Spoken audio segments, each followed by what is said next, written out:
one, you'll get to taste it. History coming alive right in your mouth. Here comes Sir Jeffrey. No, it's Dawn. Dawn, oh, I got him. Okay. Now, feel free to fill in this hole right here. Nick, you got that so you can see.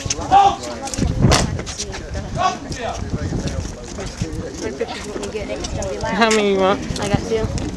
Yeah. Yeah.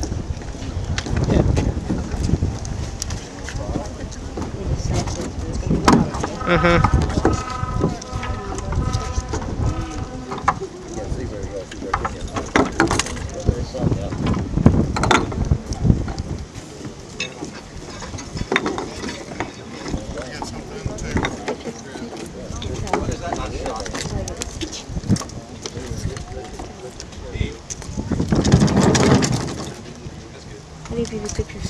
What? How do you view your pictures? Just hit that. The view them? Oh, to view them, you gotta tone it back. But don't do that like now.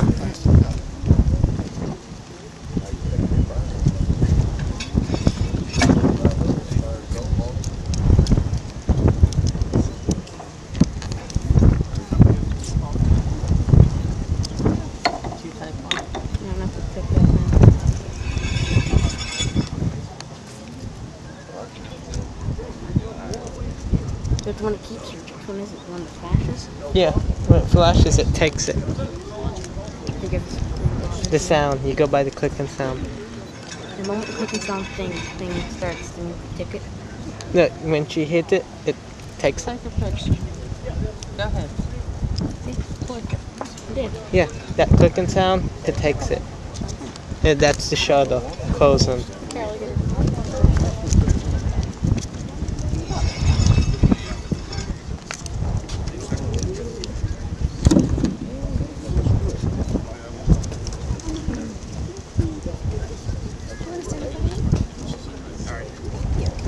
Excuse me, folks.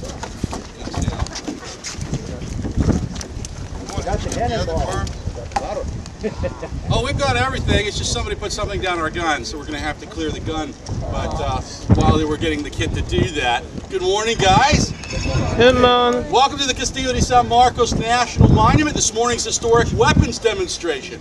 What we're going to be doing for you this morning is the 1740 Spanish cannon drill. What you're going to be seeing is the actual Castilian Spanish drill that was used in this fort over 265 years ago. Back then, it's part of the everyday life and experience of the people who live and work here. Now, before we get started, just some real quick safety stuff. You guys are way ahead of me. I do need you to stay behind the white safety line while we're doing the demonstration. Now, once we've safed the gun at the end, we're going to go ahead and invite you guys across, and you can get a closer look, take pictures and all that. But wait for us to safe the gun and invite you across at the end, please. Also, while you're here in the fort, especially up here on the gun deck, guys, we do ask that you do not sit, stand, climb, dance, do gymnastics on any of these cannons or cannon carriages, and especially not on the shellstone walls of the fort. Everything up here is over 300 years old. And yes, the fort has survived hurricanes and bombardments, but I got to tell you, this coquina it's made out of, this shellstone, is getting very, very fragile. It crumbles very easily on human contact. Guys, don't trust these walls. They're just not safe anymore. We don't want you tumbling out. You don't want to tumble out either, because those guys up front are going to make you pay to get back in. We go to light the gun off, it's going to make some noise. Now, we kind of like that. We think that's the best part.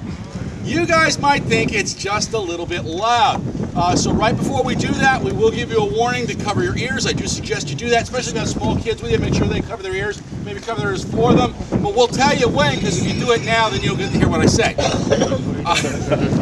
Now, the Castillo de San Marcos was part of the largest empire that the world has ever known. The Spanish Empire in the colonial era spanned the entire globe. It was on all 5 of the known continents of the day.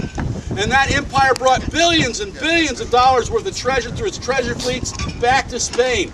But to protect all those far-flung colonies and those treasure fleets from the depredations of the English and the French and the Dutch, Spain had to build a series of stone fortresses all over the world. You're in one now. The Castillo de San Marcos was put here in North America for one reason and one reason alone.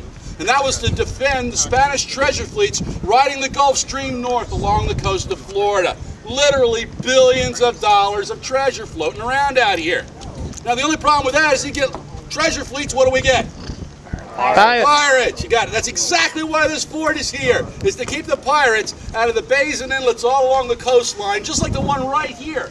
So they can't use a place like St. Augustine as a base to run out and raid those treasure fleets. Now we do that by building a big stone fortress like this that we use as a base to project power from, but we've got to defend this base. And we're going to defend it with the power of the day, and that's a muzzle-loading cannon. At one time there were 77 cannons up on this gun deck. That's an immense amount of firepower back then. Now the one we're going to shoot for you hopefully this morning,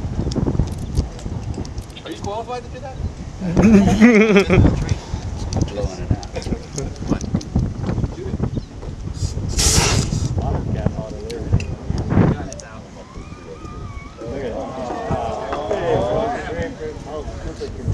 Please do not put things down my guns. Good shot. Oh, we got the cap too.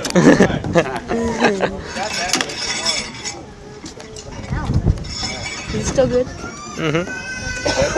Part of the drill, you got to check the cannon to make sure it's empty. But anyway, guys, that's why this fort's here. We're going to be shooting this 6-pound iron gun for you now.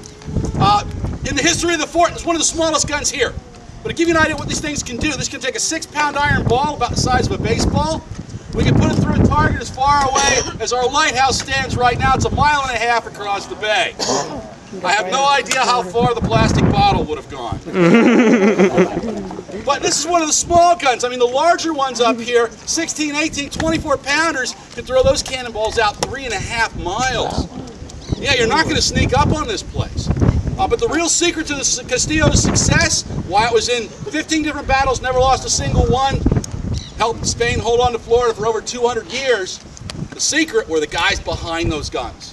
Spanish soldiers in the 18th century were arguably the best in the world. They were professionals. That's because you join the army at the age of 15 and you join for life. 3 times a